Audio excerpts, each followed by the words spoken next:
एक बात और बड़ी जरूरी है और मेरा दिल करता है ये तकरीर रोज की जाए। इखलाक हसना का कमाल यह है कि खुददार रह के जिंदगी गुजारे, इज्जत नफ्स के साथ। ये हाथ फैलाना छोड़ दे, ये अमीरों की जेबें देखनी छोड़ दे। आप यकीन करें कभी बड़ी बड़ी तकलीफ होती है। एक इज्तिमा में, एक प्रोग्राम में मैं गया तो वहां कारी साहब ने एक साहब का पीए साहब को बुलाया हुआ था, तो खाने की मेज पे बैठे तो वो उलमा को नसीहतें कर रहे थे, आप लोग ये जुमा पढ़ाया करें, आपको पता नहीं है लोग कहां चले गए, आप लोगों को लड़ाए नहीं। तो मैं इसलिए खामोश रहा कि अब उन्होंने फंड भी दिया होगा, उलमा बेचारों की मजबूरी होती है, जेब से कहां खर्च हो सकता है, इतने पैसे नहीं होते। तो किसी जगह से अब वो नसीहतें करने लग गया, आप लोग इनको जमा करें। क्यों भला? इसलिए कि अगर खुददारी हो ना थोड़े पे गुजारे का, तो फिर इन जैसे लोगों की जरूरत नहीं पड़ती। ये जब इनसे कोई थोड़ा सा आप तवक्को रखते हैं फिर ये जुल्म करते हैं।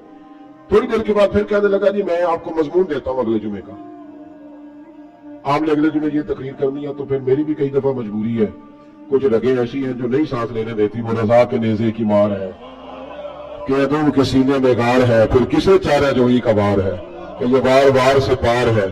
तो कई दफा मजबूरी होती है ना, एक सेठ ते पखड़ा को और गंदल असी और भी बूटियां जान ले। तो वो मतलब उसने समझा कि सारी हंसे।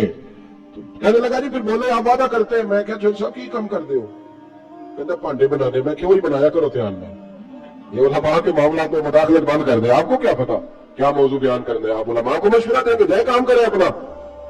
कभी किसी ने उठ के पायलट को मशवरा दिया कि जहाज सही चला, उसके पास ट्रेनिंग है, वो मर्जी करेगा, जिस तरह का उसका दिल करेगा वो चलाएगा। कभी किसी ने बस के ड्राइवर को उठ के मशवरा दिया कि ये वाला गियर लगा, गाड़ी ये गियर मांग रही है। आप खुदा का खौफ करें, ये 8 साल मदरसे में पढ़ा है, इसको पता है इसने कैसे करके दीन चलाना है। और उलमा ने अल्हम्दुलिल्लाह उलमा ये जितनी आपको कहते नहीं मौलवियों ने क्या किया है, तो मैंने कहा मस्जिदें कम होती है, कुरान सुनाने वाले ज्यादा होते हैं। ये उलमा की मेहनत है अल्लाह के फजल से। हर मस्जिद में अज़ानें होती है, जुमे का खुतबा होता है, ये उलमा की मेहनत। और फिर मैंने उनसे किबला से भी अर्ज की, मैंने कहा छोड़ दे आप हमें बुलाए, मस्जिद वाला स्पीकर चलाए, अब कोई बंदोबस्त ना करें, आप मस्जिद की चटाइयां बिछाएं। हमको मोहताज है कि हमें बहुत ज्यादा बंदोबस्त होगा तो नोट गिरोगे तो तब भी तकरीर होगी, ये रसूलुल्लाह का दीन है। अगर कुफारे मक्का के मजमे में खड़े होकर अकेले जनाब अबू बकर सिद्दीक मुस्तफा की शान बयान कर सकते हैं, तो हम भी हर जगह खड़े होकर बयान कर सकते हैं। कोई ऐसा मुश्किल काम नहीं है।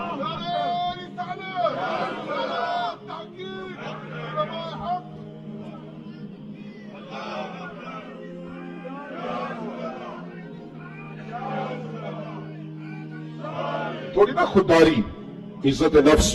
ये गरीबों को मशवरा दे रहा हूं, छोड़ दो आप चौधरियों की गाड़ियों के पीछे भागना, कुछ भी नहीं होता। आप छोड़ दो उनकी परवाह करनी, आप एक एक बच्चे को खुद खर्च उठाएं, आप खुद देखें हमने कैसे इनको लेकर के आगे जाना। खुददारी से जिए, इज्जत नफ्स। एक बात मुझे बताओ, इसने हराम का माल कमाया है और ज्यादा छोटे गोश्त से रोटी खाता है, वो ज्यादा अच्छा है या जो हलाल खाता है पर अचार से खाता है वो ज्यादा अच्छा है? आप अजीब बात करते हैं मियां। मेरे अब्बा जी से एक दफा मैंने पूछा, अब्बा जी आपको पसंद क्या है? कहने लगे जो पुत्र भूख लगी होगी तो यार शाही पसंद होगी है, तो न लगी होगी तो नखरे ही होंगे ने, और दोपहर को भूख लगी हो तो अचार बड़ा चस्का देता है, कभी खा के देखे। शर्त यह है कि भूख लगी हो, चटनी की जो लज्जत होती है वो और होती कोई नहीं। आप मेहरबानी करें, गुड़ से भी रोटी गुजर जाती। मैंने अल्हम्दुलिल्लाह खुद प्यार से खाना खाया। मैं दोपहर को घर आया स्कूल से, तो अम्मा जी से पूछा अम्मा जी रोटी है? कहने पुत्र कोई नहीं। तो मैंने कहा मैंने खाना खाना है। तो अम्मा कहने लगे बेटे दो ही हाल है, या तो मैं किसी से कर्ज लूं और तुम्हारे लिए 2 टाइम सालन पकाया करूं, और या फिर तुम सियाने हो जाओ। तो मैंने कहा जी नहीं आप कर्ज नहीं ले, आप बताएं क्या करना है। तो कहने लगी तुम्हारा अब्बा खा के गया अभी अभी प्याज के साथ रोटी, गुजर जाएगी। मैंने कहा आप लाए, इंशाल्लाह गुजरेगी, क्यों नहीं गुजरेगी, अलग से गुजरेगी, क्या इसमें हर्ज है? आप अपनी मिट्टी पे चलने का तरीका सीखें, किसी के संगे मरमत पे चलोगे तो फिसल जाओगे।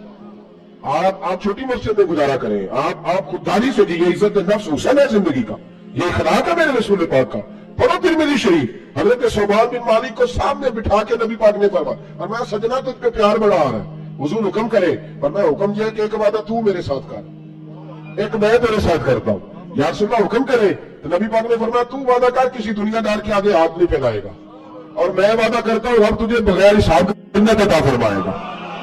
छोड़ दुनियादारों से मांगना, मांगना है तो रब से मांग, रब के रसूल से मांग। हम ये क्या बात करते हैं भाई? वो एक शायर था ना, कभी गुजर रहा था पास से, तो ये शायर नाराज ना हो जाए, मेरा बड़ा अच्छा शेरी ज़ौक़ है।